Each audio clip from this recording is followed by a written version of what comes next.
Bienvenue au 20h30, voici les titres du journal ce soir. La grève des transporteurs routiers désamorcée. Une réunion conjointe a réuni ce samedi le ministre du Commerce, le ministre du Travail et de la Sécurité sociale et le ministre des Transports dans un cadre de dialogue social pour amener le calme dans les esprits des transporteurs en colère. Coronavirus, la lutte contre le Covid-19 passe aussi par la distanciation sociale. Éviter les contacts, cela peut freiner la propagation du virus. Et puis face au coronavirus, la solidarité se manifeste un peu partout. Des gestes de cœur qui rassurent et qui réconfortent les populations. Arrêt ce soir dans quelques régions où du matériel et autres kits de protection sont distribués. Voilà pour les titres, les détails c'est tout de suite. Madame, Messieurs, bonsoir. Merci de nous recevoir chez vous. 5 régions sur 10 au Cameroun sont contaminées au Covid-19. La région du Sud enregistre elle aussi des cas positifs de coronavirus. Le nombre de personnes testées positives au Covid-19 s'élève désormais à 555 cas. Jusqu'en début de cette soirée, on annonçait encore 554 cas. On en est maintenant à 555. Nous en aurons les détails avec nos reporters en direct du Centre des opérations de santé publique. Dans l'actualité, il n'y aura plus de grève de transporteurs. Lundi prochain, 6 avril 2020, dans le secteur des transports routiers, donc au Cameroun, le mot d'ordre de cessation d'activité brandi par une douzaine de syndicats des transporteurs urbains et interurbains depuis quelques jours a été reporté ce samedi à Yaoundé. C'était au cours d'une concertation avec le gouvernement, une réunion conjointe mine-commerce, mine-travail et mine-transport, réunion au cours de laquelle le dialogue social a prévalu. Des précisions avec Luc, bienvenue au Nana. Après plusieurs mots d'ordre de grève servis au gouvernement, ils ont décidé cette fois-ci de mettre la pédale douce. Le mot d'ordre de grève n'a pas été levé. Il a simplement été différé. À l'origine de la colère, les mesures de distanciation sociale instaurées par les pouvoirs publics qui depuis une semaine ont pris place à bord des taxis de ville et des bus assurant le transport entre les grandes villes. Il y a une restriction du nombre de passagers, n'est-ce pas, dans les véhicules. Et quand on restreint le nombre de passagers, ça veut dire que forcément, votre porte-monnaie va avoir un impact négatif. Depuis lors, la roue de la vie ne tourne plus en faveur des transporteurs. Le ventre affamé n'a point d'oreille. Sincèrement, le secteur des transports passe pour être le plus impacté par ce coronavirus. Véritable carburant du dialogue social, toujours privilégié par les pouvoirs publics, la concertation de ce 3 avril, comme les précédentes, a permis de rassurer les responsables de syndicats en déblayant déjà la route de certains obstacles. Lundi, on va se rencontrer au ministre des Transports et on va sortir forcément de là avec quelque chose pour le bien de nos camarades. Tout au long des échanges, le ministre du Commerce a insisté sur la gravité de la situation de l'heure qui requiert le patriotisme de tous. Les feux étant au rouge, a martelé Luc Magloire Mbarga Tangana, il ne saurait être bon de continuer de rouler pour l'intérêt individuel. Lutte contre le Covid-19 au Cameroun, Douala, dans le littoral, a son laboratoire d'analyse médicale de référence. Les échantillons prélevés dans la cité capitale économique sont traités sur place désormais.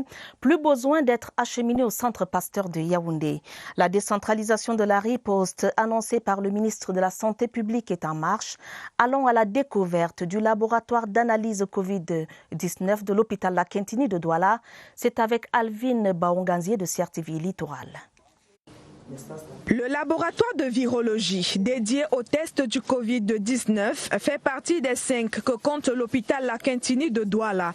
Avec un plateau technique de pointe, le laboratoire est constitué d'une salle de traitement des données et de convivialité du personnel, une partie administrative et le cœur même du laboratoire dans lequel les personnels externes au service n'ont pas accès. Un arsenal adéquat qui rassure. C'est une grande satisfaction pour nous d'être capable d'offrir aux populations la possibilité de réaliser des tests pour le diagnostic du Covid-19 sur place. Les échantillons vont venir des sites de prélèvement et ces échantillons seront donc acheminés au niveau du laboratoire de biologie moléculaire de l'hôpital La Quintini pour être analysés. 8 techniciens accompagnent les opérations qui ont démarré dès l'ouverture avec 74 échantillons prélevés pour analyse. nous pouvons analyser plus de 200-300 échantillons, mais la capacité doit tenir compte des ressources humaines et de l'organisation. Et je pense que, étant donné que les choses sont en train d'être mises en place actuellement, nous pouvons réaliser entre 100 et 150 échantillons par jour. Le temps d'analyse, c'est 4 à 6 heures.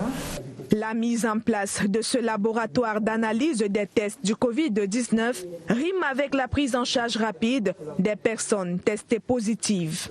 Un élément déterminant du dispositif gouvernemental de riposte au Covid-19 dans la ville de Douala, fortement exposée à la pandémie.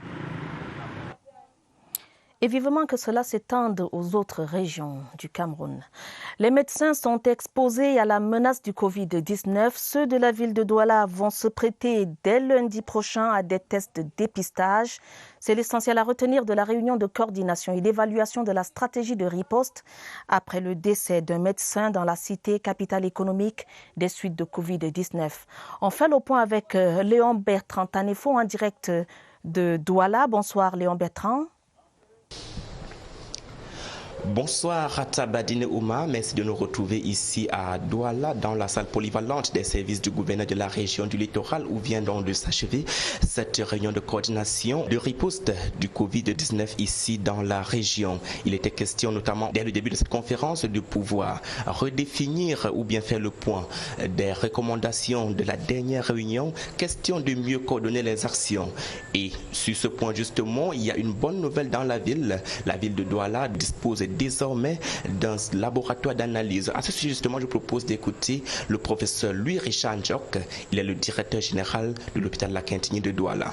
Depuis 2 jours, nous sommes capables de prélever les patients suspects de Covid et de leur faire des tests et avoir les résultats sur place. C'est une avancée majeure parce qu'à ce moment-là, on comprend que la région du littoral est autonome. Des mesures et bien d'autres attaques qui vont donc permettre dans les prochains jours de mieux apporter une riposte dans les différentes structures sanitaires de la ville de Douala. Nous avons pensé que l'hôpital gynéco-obstétrique allait être spécialisé pour la prise en charge des cas sévères avec mise à disposition de 17 lits de réanimation. Et nous avons aussi un centre de prélèvement et de dépistage dans les hôpitaux périphériques. Des actions fortes sont également à noter du côté de l'autorité administrative qui chapeaute ces opérations. Dès demain 10h, dans l'arrondissement Douala 2e, la mairie de Douala 2e, sera lancée, n'est-ce pas, la campagne régionale de dépistage et de sensibilisation des populations par rapport à ce virus. Donc nous invitons toutes les populations de la région, en l'occurrence celle de Douala, à participer et à contribuer au succès de cette campagne. Voilà donc à ce qu'on pouvait dire ce soir de la riposte ici dans la ville de Douala, fief par excellence des activités économiques et donc une pandémie sévère pourrait avoir des conséquences assez dramatiques. À vous le plateau. Merci Léon Bertrand Tanefo. Vous nous parlerez certainement de ces tests de dépistage dans nos prochaines éditions. L'avènement du coronavirus bouscule les habitudes et particulièrement celles de la vie en communauté. Les gestes barrières induisent la distance entre amis, entre frères et sœurs, entre voisins. Et dans les cités d'habitation, les jeux d'enfants, les regroupements et autres retrouvailles heureuses ont cédé la place au confinement volontaire. Barbara Padjama est allée capter l'ambiance des jours ordinaires partant de Covid-19. Voici son reportage. Gros plan sur quelques scènes de vie dans un quartier populeux de Yaoundé. Scène 1, 2 voisines qui se donnent des nouvelles respectant la limite sociale actuelle. Ne me dis plus ça. Non, ça va aller. Scène 2, les enfants jouent dans la cour commune à une distance ric-rac. Nous ne partons plus chez les autres. Nous restons à domicile. Donc si on veut jouer le ballon, on joue même devant nos copotes. Les allées sont plus désertes qu'à l'accoutumée. Les gens restent chez eux sur leur garde. Je suis assis comme ça, ils viennent, ils montent sur moi, je ne peux pas les chasser. Ce sont mes petits enfants, je ne peux pas les chasser, même à mon âge, je ne peux pas les chasser à côté de moi. Mais tout ce que je fais, je ne veux pas qu'ils sortent. On les protège, comme vous voyez là, la propriété dans la maison, toucher à quelque chose, laver les mains au fur et à mesure, être propre. C'est compliqué de régler l'écart entre voisins. Pour entretenir le contact, quelques prudents ont installé un procédé hygiénique pour purifier l'espace. Mais la sédentarité est leur première mesure barrière. Depuis que les mesures restrictives sont sorties, nous n'allons pas chez les voisins, ni partager un plat, ni un pot quelque part. Autre scène, le contrôle parental commence à l'entrée du domicile. Le téléphone rapproche les acteurs tout en préservant la distanciation. Des nouvelles chaque matin, un bonjour et comment eux se comportent là-bas. Pour évacuer l'autarcie, certains plongent dans les souvenirs du vivre ensemble pour ressentir un peu de chaleur. Et des efforts s'imposent encore dans nos marchés, autrefois lieu de brassage, lieu d'échange, lieu de rencontre, des efforts de distanciation pour limiter la propagation du coronavirus. Ceci semble être un impératif compte tenu de la timidité et du respect des règles d'hygiène dans ces espaces publics. Joël Igor Abanda, notre reporter, s'est rendu au marché des Toudi à Yaoundé. Voici son reportage. Nous sommes ici au marché des Toudi à Yaoundé. Pas de grand changement dans les habitudes des usagers, même si jusqu'ici les règles d'hygiène, notamment le lavage des mains, semblent être respectées par certains pour éviter de contracter le coronavirus. Là-bas derrière, elle connaît qu'il y a déjà la maladie dehors. C'est pour cela qu'elle a acheté le sauce. Il y a l'eau dedans et l'eau là est javelisée. Il y a le savon à côté. Pour qu'elle te serve une bière, elle-même sort d'abord. Elle lave les mains. Pour prendre ton argent, tu dois d'abord laver les mains. À l'intérieur du marché, difficile de voir les clients se prêter au même exercice. Encore moins arborer des masques de protection. Le respect de la distanciation sociale ne rentre pas encore dans les habitudes. À 17h, on ferme le marché, on rentre. Donc que la marchandise soit là ou pas. On évite quand même de serrer la main des clients. On cause maintenant à distance. On a quand même les désinfections qu'on a achetées là. De temps en temps, on rince les mains et aussi le savon en bas du comptoir. Plus de 2 semaines après la mise sur pied des mesures gouvernementales pour stopper la propagation du Covid-19, tout est à refaire pour la sensibilisation des commerçants et leurs clients dans les grands marchés de Yaoundé. Convolé en juste noces, se dire oui pour le meilleur et pour le pire, en plein cœur d'une crise sanitaire sans précédent, c'est la preuve d'un engagement sérieux pour la vie et sans foule. Les mariages se célèbrent dans le respect des prescriptions gouvernementales de distanciation sociale. Les officiers d'état civil principaux célébrant veillent au grain. Témoin privilégié de mariages célébrés à l'hôtel de ville de Yaoundé, Pierre Binambarga raconte. Jour de mariage à Yaoundé. Décor habituel bien visible, des moments fastes en perspective. Mais c'est sans compter avec la pandémie du coronavirus qui sème la terreur.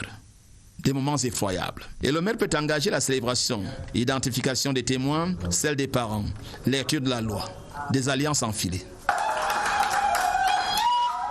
Si Madame le maire a respecté ces moments, les célébrations à la mairie de Yaoundé 4e ont totalement ignoré cette phase très attendue. Nous avons tenu compte des prescriptions gouvernementales, à savoir le nombre de personnes admises au niveau de la salle, moins de 50 personnes. Et également, nous avons respecté la distance. Ce n'est pas un mariage, au contraire, c'est un mariage pour protéger les époux, que nous évitions de nous embrasser en public. Ce qui m'a encore plus touché, c'est que les mariés ne peuvent plus s'embrasser. Vous savez, c'est quelque chose qui symbolisait ce grand lien, l'échange de salive. Un peu de regret quand même. C'est une tradition qu'on fait dans tous les pays du monde. Quand le maire vous dit que vous êtes marié et femme, embrasser la mariée et donner un coup de cou, c'est pas évident. Accepté à cause de la maladie, à cause de ce virus. Voilà l'héritage du coronavirus. Hélas, il faut passer par des sacrifices, omettre des habitudes, même les plus intimes, pour éradiquer la pandémie et laisser éclore la vie. Cela se fera certainement à huis clos. La propagation du Covid-19 a de lourdes répercussions sur les affaires. Les restaurants en font les frais. Le niveau de fréquentation a drastiquement baissé. Les opérateurs de ce secteur tournent à perte. La priorité étant le respect des mesures édictées par le gouvernement pour limiter la propagation de la pandémie. Le constat dans quelques restaurants de la cité capitale Yaoundé dans ce reportage de Silouane Monkam. Ambiance peu ordinaire pour un week-end ordinaire, synonyme d'effervescence. Dans son restaurant en plein cœur de Yaoundé, Gustave se retrouve seul au milieu des couverts. Voilà 2 semaines maintenant que les clients se font rares aux grandes dames du restaurateur. Plus rien ne marche. Comme vous pouvez même constater derrière moi, nous avons déjà environ 13 heures, 14 heures déjà, même pas une personne. Et comme ça tout le temps. Si on a trop quelqu'un qui vient boire un jus, 2 clients. Depuis la survenue du coronavirus, les restaurants tournent à perte. Les rares personnels pas encore en congé technique se tournent les pouces. Et pour cause, un niveau de fréquentation en chute libre. Dans ce restaurant de 500 places, on est à des centaines de couverts perdus chaque jour. On a perdu à peu près, je vais dire 90% de nos clients. Aujourd'hui, là, on est à peu près à 5 à 10 clients par jour. Et une journée comme celle d'aujourd'hui, on a fait 0 client depuis l'ouverture. Nous nous trouvons au niveau 0 tout simplement. Je veux dire, un restaurant qui pouvait faire 60 couverts en moyenne, quand il se retrouve à faire 5, en faire 6, quand on en fait 10, on est un peu content, mais nous sommes bien d'accord qu'avec 10 couverts, on n'amortit pas ses dépenses, on n'amortit pas le fait que le personnel soit venu, on n'amortit pas la dépense d'électricité et ainsi de suite. La baisse d'activité impose un nouveau rythme aux gastronomes. Ouverture de 8h à 18h et plusieurs menus en moins. La livraison des repas et les services traiteurs pour divers événements sont de moins en moins sollicités. Il faut trouver des alternatives pour rester à flot. Bien difficile dans ce contexte de rester optimiste. Certains pensent déjà à mettre la clé sous le paillasson. Le secteur de la restauration broie définitivement du noir. Après la réduction des effectifs et en attendant un retour à la normale, les activités tournent au ralenti. Lutte contre le coronavirus au Cameroun, la montée en puissance du dispositif de riposte en qualité d'émissaire du président de la République.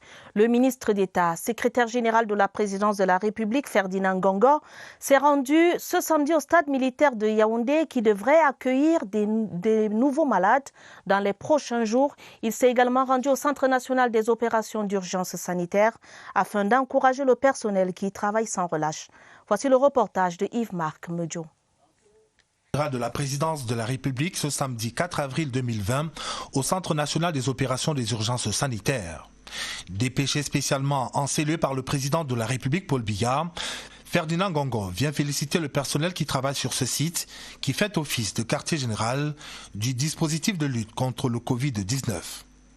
Pour ces hommes et femmes qui se relaient ici 24 heures sur 24, cette visite est un grand réconfort. Peu avant cela, Ferdinand Ngongo s'est rendu au stade militaire de Yaoundé où devraient être installés 1 millier de lits pour accueillir les nouvelles personnes testées positives à ces virus qui bouleversent le monde. À ses côtés, le ministre de la Santé publique Manaouda Malachi, le ministre du Commerce Luc Magloire Mbarga-Tangana et le gouverneur de la région du Centre, Nasseri Paul Biya. Face à la montée en puissance de la pandémie, le gouvernement camerounais décide d'adapter son dispositif de riposte en conséquence. Ici, il est question d'anticiper pour ne pas se laisser surprendre par l'évolution de cette pandémie qui fait chaque jour de nouvelles victimes au Cameroun et dans le monde. La situation qui est suivie avec la plus grande attention par le chef de l'État en personne devrait conduire dans les prochains jours à une excroissance des centres d'accueil des malades et au renforcement du personnel médical et du plateau technique. L'arrêt effectué par la délégation conduite par le ministre d'État secrétaire général de la présidence de la République au quartier Mvorumbi à Yaoundé sur les installations d'une ancienne grande surface commerciale participe de cette volonté gouvernementale de multiplier les structures de prise en charge des malades. Cette descente, faut-il le relever, intervient au lendemain de la création par le chef de l'État d'un fonds spécial de solidarité nationale crédité à sa mise en place d'un financement d'1 milliard de francs CFA. Elle intervient aussi à la suite d'un train de mesures édicté par le président Biya et qui vise toutes à maîtriser au plus vite la propagation du virus.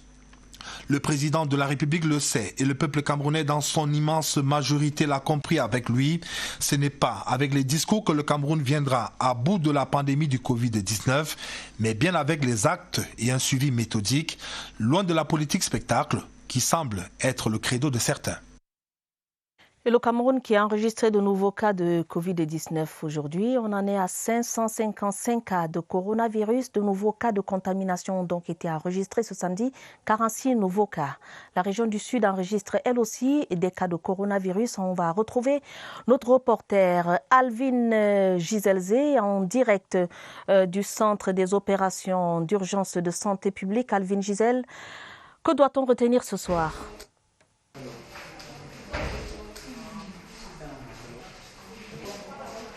Bonsoir Atabadino Omar, bienvenue ici au Centre national des opérations d'urgence de santé publique. Autant vous le dire immédiatement, les nouvelles ne sont pas du tout bonnes. À mes côtés pour cette intervention, le docteur Bernard Metogo, il est le responsable de la prise en charge des cas. Bonsoir docteur. Bonsoir madame.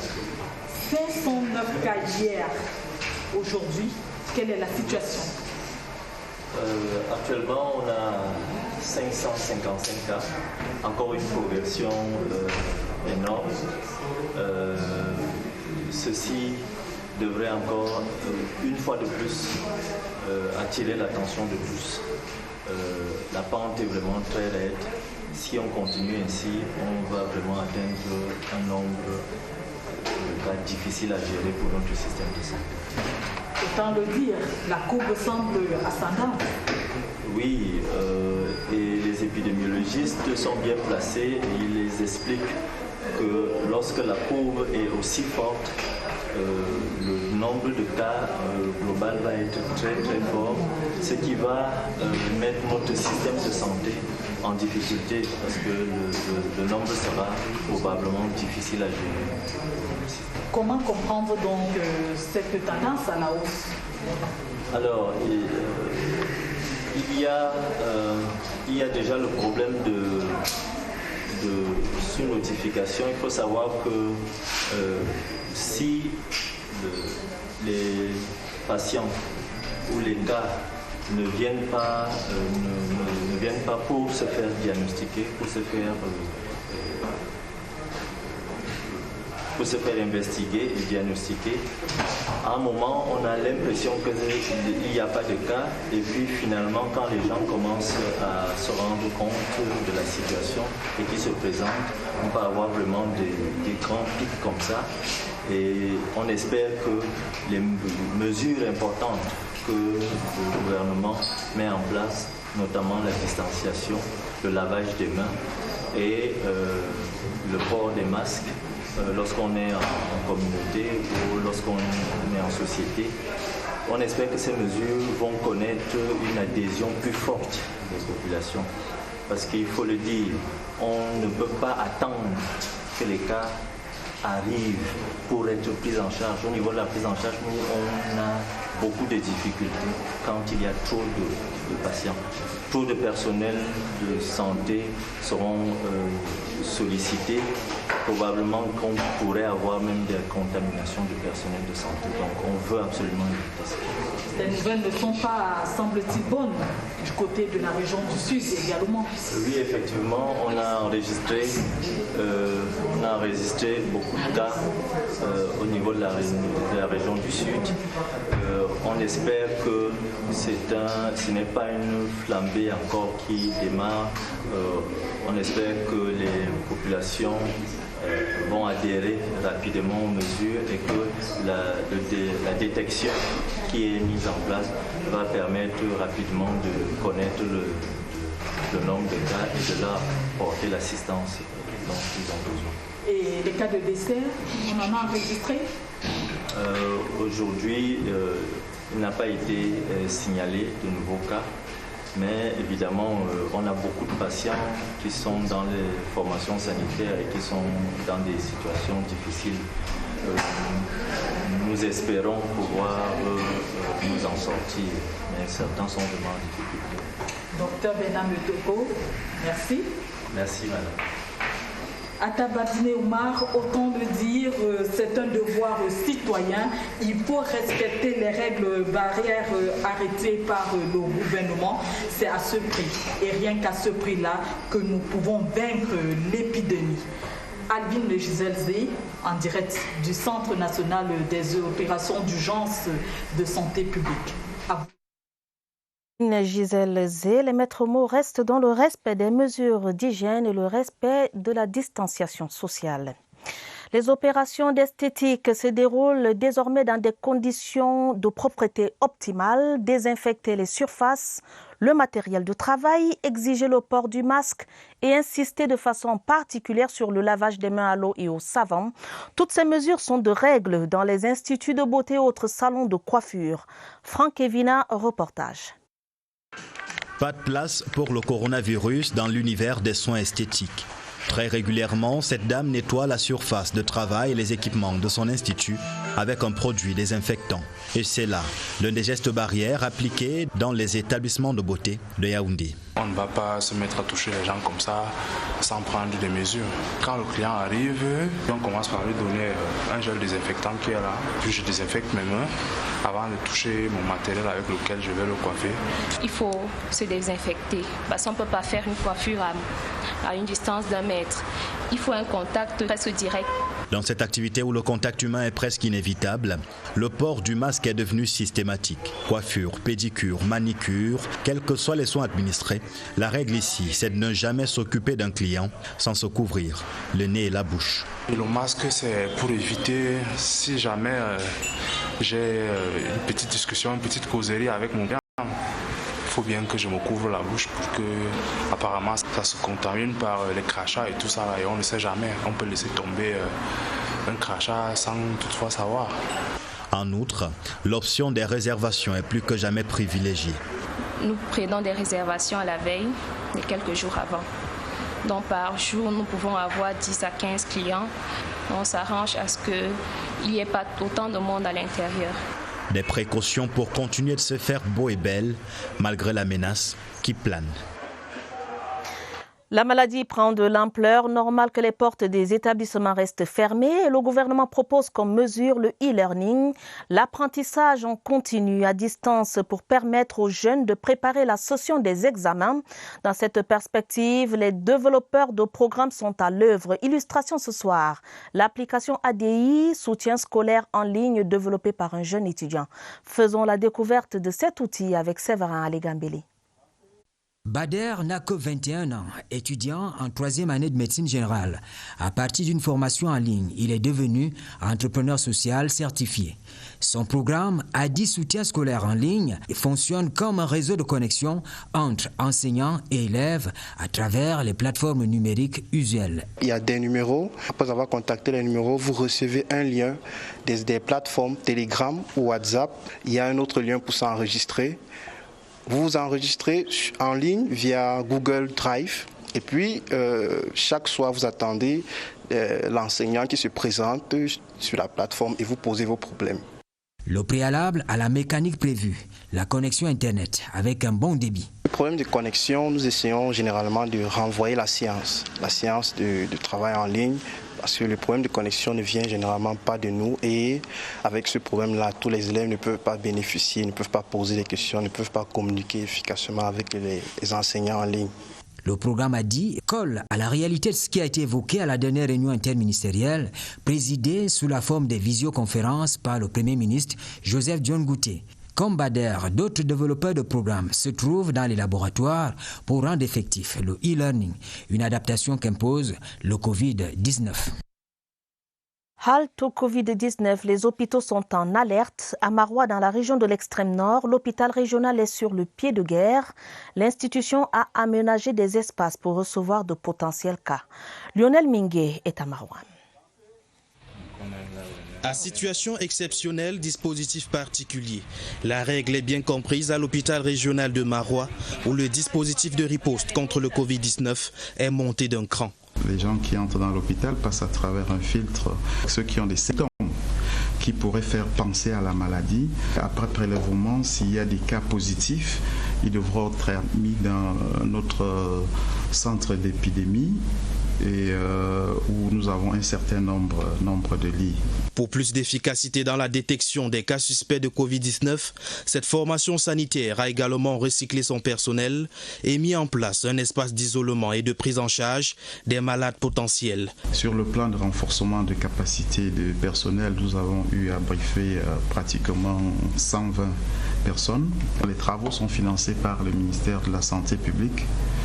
Outre ces mesures, un centre d'écoute est désormais opérationnel dans la région de l'extrême nord depuis ce 1er avril 2020. À ce jour, les alertes vont être réglées au niveau régional. Tout citoyen, chaque Camerounais de la région de l'extrême nord peut appeler en cas de doute pour avoir une information supplémentaire le 15-10 et nous répondons. Même si la région de l'extrême nord n'a pas encore enregistré un cas de Covid-19, l'hôpital régional de Maroua entend tout de même augmenter sa capacité d'accueil avec une vingtaine de lits d'hospitalisation. Des kits de prévention du Covid-19 pour les entreprises et regroupements professionnels au Conseil interprofessionnel du cacao et du café en a reçu. Le but, vulgariser les bonnes pratiques parmi les employés et renforcer les mesures barrières. Michel Renaud-Wanja. La stratégie la plus à même d'anéantir le coronavirus est pourtant à portée des mains. Se laver les mains, la mairie de la ville de Douala voudrait en faire un acte réflexe au sein des populations de la capitale économique. Une mesure vitale dont l'application a été présentée au personnel du Conseil interprofessionnel du cacao et du café. Leçon bien assimilée. Dispositif de lavage des mains, c'est-à-dire que c'est une solution soit chlorée, soit javelisée d'eau qui est mise dans la bonbonne et puis quand vous arrivez, vous recevez du savon liquide, puis cette solution vous est versée sur les mains, et vous les lavez pendant 20 secondes à peu près en nettoyant et vos ongles et le revers de vos mains. Au total, ce sont 6 kits complets de lavage des mains qui ont été remis au CICC, au sein duquel la distanciation sociale est de mise. À ce jour, sur plus d'une centaine de personnels qui a souvent occupé le bâtiment abritant la structure, il n'est désormais admis que 20 d'entre eux par jour, étant donné que le travail ici s'effectue de plus en plus via les TIC. Un important don de matériel médical de lutte contre le Covid-19 vient d'être remis à l'hôpital central, à l'hôpital Jamo de Yaoundé. L'appui est de l'association caritative Mot Binama qui, par la voix de sa présidente Claire Mimboé Ndissamba, a dit son engagement à accompagner les pouvoirs publics dans la lutte contre cette pandémie. Stéphane Zembomo. Le don est pour l'essentiel constitué des kits de protection, des gants de soins, des bidons d'alcool, des cafetières et d'un thermoflash. Une offre de l'association caritative Mot Binama à l'hôpital central de Yaoundé et celui de Jamo. Nous sommes là pour apporter notre petite contribution. Nous savons que les infirmiers sont exposés. Tout le personnel soignant est exposé. Il faut leur apporter des gants pour qu'ils se protègent, pour qu'ils nous protègent et pour qu'ils protègent aussi les personnes qui arrivent tous les jours. Ce don en matériel médical vient en renfort dans la lutte contre le Covid-19 dans les 2 formations hospitalières. Une véritable bouffée d'oxygène pour la prise en charge des patients. Ce groupe nous apporte ce dont on a vraiment besoin en ce moment. La prise en charge des malades va encore s'améliorer avec cet appui. Je ne peux être que très content. Ce don est un don qui vient renforcer les efforts et les sacrifices que les personnels font déjà au niveau de l'hôpital. Cet acte de solidarité de Mot Binama est le premier d'une série. L'association va manifester son élan de cœur en faveur d'autres formations sanitaires dans les tout prochains jours.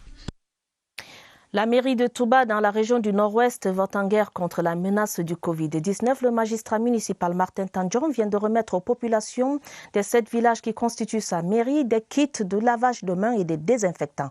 Valeur estimative du don, 20 millions de francs CFA. On fait le point avec Augustin Guizana de CRTV Nord-Ouest. Les portails de l'université de Bamenda, campus de Bambili, sont hermétiquement fermés en raison de la menace Covid-19. Mais aux alentours, microfinance, débit de boissons fonctionnent à merveille, des potentiels vecteurs de la pandémie. Dans la foulée, l'autorité municipale a distribué des dispositifs de lavage et de désinfection des mains. Le coût total est d'environ 20 millions de francs CFA. Geste du reste apprécié par les bénéficiaires. Je vais dire merci avec les entourages qui sont venus donner un cadeau. Le lancement officiel a eu lieu dans les services de la sous-préfecture de Touba. Ici, le responsable du centre de santé a procédé à la démonstration de l'exercice du lavage des mains et de l'usage du gel hydroalcoolique. Pour le sous-préfet Alim Garga, cette action s'ajoute aux mesures gouvernementales bien implémentées avec succès dans son ressort territorial. Certains taxis sont en train de faire des surcharges et j'ai demandé, n'est-ce pas, qu'ils reviennent à la situation, c'est-à-dire 2 personnes derrière, 1 personne devant avec le chauffeur, donc 4 personnes pour le taxi. Et au niveau des mototaxis, ils sont en train de respecter les instructions. Le mot d'ordre est que le Covid-19 ne doit pas passer par les 7 villages de l'arrondissement de Touba. Il faut barrer la route à la propagation du Covid-19 partout au Cameroun, dans l'arrondissement de Matom, département d'Union et Kélé, région du centre. Certains élus de la nation, notamment ceux du Parti camerounais pour la réconciliation nationale, le PCRN, conduit par le député Bienvenu Ndip, ont lancé une campagne de sensibilisation dans cette partie de la région du centre. Ils ont par ailleurs apporté du soutien aux populations à travers des kits de protection et autres matériels aux populations contre la pandémie. Alex Kokola. La lutte contre le coronavirus au Cameroun donne lieu à une riposte globale. Ici à Matom, l'honorable Bienvenu Ndip du Parti camerounais pour la réconciliation nationale n'a pas donné rendez-vous pour sensibiliser les âmes. Il est venu avec pour mission d'éloigner les populations du spectre de la non-considération de la pandémie qui s'écoule au monde. Nous sommes venus nous joindre à l'équipe communale pour qu'ensemble nous sensibilisons nos populations sur l'importance des mesures prises par le gouvernement, c'est-à-dire le lavage systématique des mains, le respect de la distanciation et les autres mesures encore. Nous souhaitons qu'au sortir de cette maladie, qu'on n'ait aucun cas à Matom. En parcourant village et lieux d'attroupement, le nouveau député de la Nation a ainsi apporté du soutien aux familles avec des éléments de base qui permettent le respect strict des mesures barrières au Covid-19. C'est vraiment mortel. À chaque minute qui passe, chaque seconde, il y a de nouveaux cas, des contaminés, des décès. Donc nous sommes venus pour que la population, qui est d'ailleurs très brave, qui nous a conduits où nous sommes aujourd'hui, qu'elle reste en dehors de cette pandémie. Puisque la menace est nationale, le nouveau député entend poursuivre la riposte à travers le pays. Le coronavirus se propage rapidement et tue sans pitié. Dans le monde, près de 60 000 morts de Covid-19 déjà enregistrés. La pandémie continue de dévaster des vies, des familles, des communautés. Les États-Unis avec plus de 1000 infections en 24 heures et puis l'Europe qui compte ses morts par milliers. On fait le point dans le monde avec José Gaëtan Changa. Drapeau en berne, distraction annulée. La Chine s'est figée ce samedi pendant 3 minutes en mémoire de ses victimes du Covid-19. Les sirènes ont résonné partout dans le pays le plus peuplé du monde en hommage aux 3326 morts déjà recensés sur le territoire national depuis le début de la pandémie. La Chine redoute une deuxième vague de contamination dans le comté de Jia, dans la province chinoise du Henan.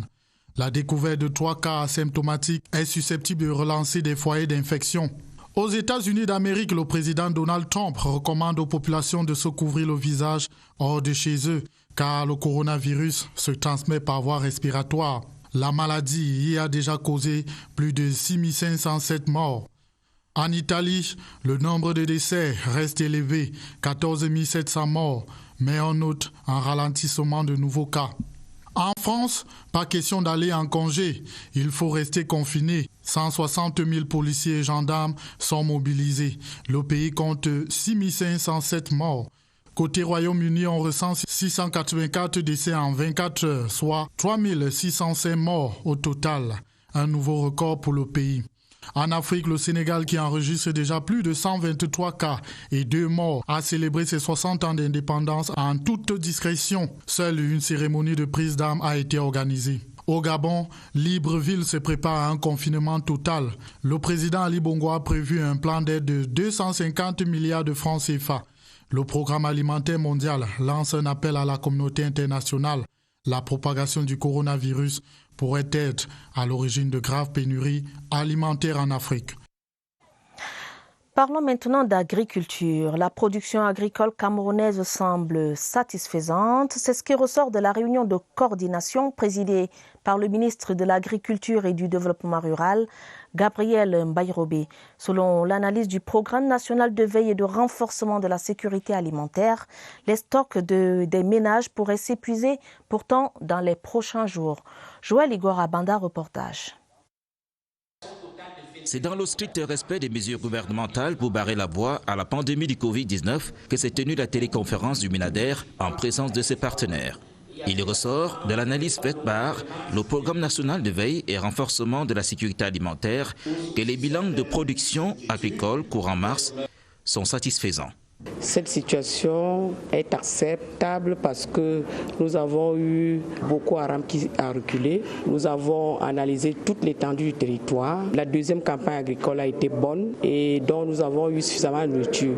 Mais dans la région méridionale du pays, les stocks de ménages seront presque épuisés dans les mois à venir. Et la situation restera préoccupante dans certains départements de l'Ouest. Dans la zone méridionale, les facteurs agrométéorologiques ont favorisé le bon déroulement de la campagne agricole. Cependant, les stocks de ménages seront fortement entamés suite à la demande grandissante des zones urbaines et périurbaines pendant la période courante de mars à mai. Et avec la pandémie du Covid-19 qui pourrait impacter sur la production agricole au Cameroun, le gouvernement et ses partenaires ont déjà pris des mesures pour améliorer et renforcer leur appui technique et financier en direction des populations vulnérables, dont environ 2 650 000 habitants, afin d'anticiper la détérioration de la sécurité alimentaire au cours de la période de juin à août 2020.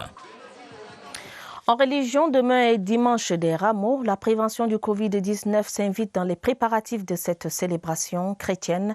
Le mode en vigueur est le mot de ralenti dans les églises et temples, mais aussi dans les marchés. Notre reporter Christelle Fouda s'est rendue dans quelques églises de Yaoundé. Voici son reportage. Face à la menace que représente le Covid-19, c'est sans faste et en comité restreint que le Christ sera accueilli par le peuple de Dieu ce dimanche des Rameaux. À quelques heures de la célébration, c'est en toute timidité et conformément aux mesures gouvernementales que les préparatifs se font au sein de certaines obédiences chrétiennes de Yaoundé. Chez les catholiques, le sanctuaire Marie-Médiatrice d'Etoudi et la paroisse Saint-Pierre et Paul de Mfundassi ont opté pour la réduction du nombre de fidèles par messe. À la suite de la note pastorale de Monseigneur l'archevêque, le dimanche des Rameaux aura lieu. On n'aura pas plus de 50 personnes dans chaque célébration organisée au niveau de la paroisse. Même son de cloche à l'église presbytérienne, paroisse de Djungolo. Nous nous sommes préparés particulièrement. Habituellement, nous avons 2 offices le matin, mais cette fois-ci, on a multiplié les offices. Nous en avons 4.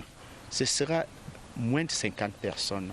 Personne n'entrera s'il n'est pas passé par la porte pour laver les mains. Puis, nous avons 3 personnes par banc. Par contre, à l'église évangélique de Loncac, c'est en Mondiovision que se fera le culte. YouTube, Facebook, WhatsApp et toutes les autres formes de transmission en ligne sont utilisées. On fait des efforts pour que le maximum de personnes puissent prendre connaissance des enseignements et des prédications que nous avons préparées pour la circonstance. Si dans les marchés, la vente des rameaux ne trouve pas client cette année, la célébration du dimanche des rameaux aura bel et bien lieu dans le strict respect des règles sanitaires contre le coronavirus. Avant de refermer ce journal, ce télégramme officiel du président de la République du Cameroun à son Excellence Macky Sall, président de la République du Sénégal à Dakar. Monsieur le Président et chers frères, la commémoration par la République du Sénégal de sa fête nationale le 4 avril m'offre l'agréable occasion de vous adresser mes vives et chaleureuses félicitations. Je joins mes vœux de paix, de santé et de bonheur pour la nation sénégalaise. Je saisis cette solennelle circonstance pour émettre le souhait de voir, grâce à notre commune impulsion, les excellentes relations d'amitié et de coopération qui existent entre nos pays se consolider chaque jour davantage. Veuillez agréer, Monsieur le Président et chers frères, les assurances renouvelées de ma très haute considération, signée Paul Biya. Ainsi va donc le Cameroun ce 4 avril 2020. Mesdames, Messieurs, c'est la fin du 20h30. Journal préparé avec la collaboration de Sadou Mamoudou, Alex Kokola, Viviane Karine Evilin et Mirabel Tala. Prochain rendez-vous avec l'information à minuit. Vous serez en compagnie de Gilbert Onguele et Georges Marcel Messila. Mesdames, Messieurs, protégeons-nous, protégeons les autres, ne sortons qu'en cas d'extrême nécessité. La menace est là, elle est bien réelle. Respectons les mesures barrières. Votre fidélité nous honore. Bonne soirée à tous.